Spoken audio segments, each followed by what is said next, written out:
বর্ধমান দক্ষিণের দুই প্রার্থী তৃণমূল এবং বিজেপির খোকন দাস এবং মৌমিতা বিশ্বাস মিশ্র কেলেন বর্ধমান তিনকুনিয়া গুরুদ্বারায়। বর্তমানে গুরুদ্বারার উৎসাহের সাথে পালিত হল শিখ সম্প্রদায়ের বৈশাখী উৎসব। বাংলায় নববর্ষের একদিন আগে দুই প্রার্থীকে দেখা গেল। সারা দেশের সাথে সাথে বর্ধমান শহরেও শিখ সম্প্রদায়ের অন্যতম প্রধান উৎসব বৈশাখী বা বৈশাখী উৎসব অত্যন্ত উদ্দীপনার সঙ্গে উদযাপিত হল। প্রতি বছর দিনভর এই উৎসব পালন করা হলেও এবছর দক্ষিণবঙ্গের তীব্র গরম এবং দাবদাহের কথা মাথায় রেখে অনুষ্ঠানের সময়সূচিতে কিছুটা পরিবর্তন আনা হয়েছে। উৎসবের মূল অনুষ্ঠানগুলো মূলত সন্ধ্যার দিকে আয়োজিত হয়। ঐতিহাসিক গুরুত্ব এবং ধর্মীয় আচার বৈশাখী উৎসব শিখ সম্প্রদায়ের কাছে অত্যন্ত তাৎপর্যপূর্ণ।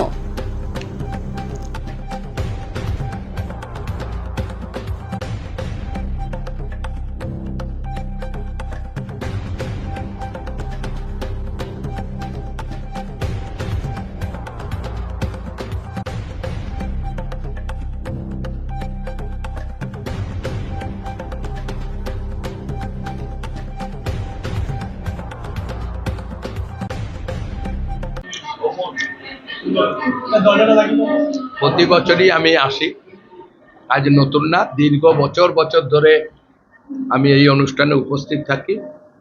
আজকে শুধু বিধানসভা ভোটে দাঁড়িয়েছি বলে না, সারা বছর আমার এই পাঞ্জাবি সম্প্রদায় দাদা ভাইদের সঙ্গে সবসময় আমার ভালো সম্পর্ক। প্রতিটি প্রোগ্রামে আমাকে আমন্ত্রণ জানায়, আমি প্রতিটি প্রোগ্রামে হাজির থাকি। আজকেও আমি এসেছি, বিশাল সংখ্যক মানুষ এখানে জমায়েত হয়েছে, সবার সঙ্গে একটু পরিচয় করে গেলাম। যেহেতু আমি তো প্রতিবারই আসি, সেটার জন্যই এসেছি। আমাদের পয়লা বৈশাখ, আমাদের বৈশাখী উৎসব। আমরা বৈশাখী উৎসব দিনের বেলায় উদযাপন করতাম, কিন্তু এই বছর আমরা এত গরম পড়েছে, আমরা সন্ধ্যেবেলায় করেছি। এবং আমাদের কাছে গুরুদ্বারায় 7:30টার সময় আমাদের যে বিজেপির প্রার্থী আছে মৌমিতা বিশ্বাস মিশ্র, উনিও এসেছিলেন বৈশাখী আমাদের বায়ুগুরুর আশীর্বাদ দিতে। আর এখন খোকনবাবু এসছেন, আমাদের খোকন দাস, আপনাদের জানেন সকলের প্রিয় আমাদের বিধায়ক বর্ধমানের, উনিও এসছেন আশীর্বাদ দিতে। এবং আমরা আজকে বৈশাখ উৎসব 1699 সালে আজকের দিনে গুরু গোবিন্দ সিংজি আমাদের দশম গুরু খালসা পঞ্চের প্রতিষ্ঠা করেছিলেন।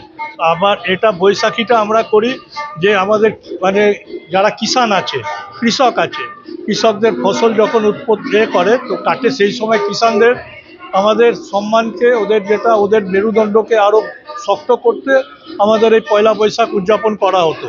তার সঙ্গে আমাদের খালসা পঞ্চ অ্যাড হয়েছে। তা সেই সঙ্গে আমরা সকলে মিলেমিশে প্রার্থনা করি আমরা ভালোভাবে থাকতে পারি, ভালোবেসে থাকি, একে অপরের প্রতি শ্রদ্ধা থাকে। এই প্রার্থনা আজকে করে আমাদের এখানে আজকে কলকাতা থেকে রাগী সুভাষ সিং এসেছিলেন, যিনি আমাদের কীর্তন দিয়ে আমাদের সকলকে উনি ভগবানের কাছে একদম লীন করে দিয়েছেন।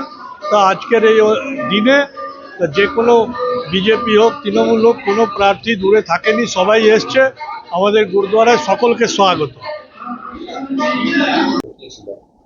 আমরা যেমন বাঙালিরা কালকে শুভ নববর্ষ প্রত্যেকেই জানেন, তো শিখ ধর্মে তাদের আগের দিন হয়, সুতরাং ওদের এটাকে বলা হয় বৈশাখী।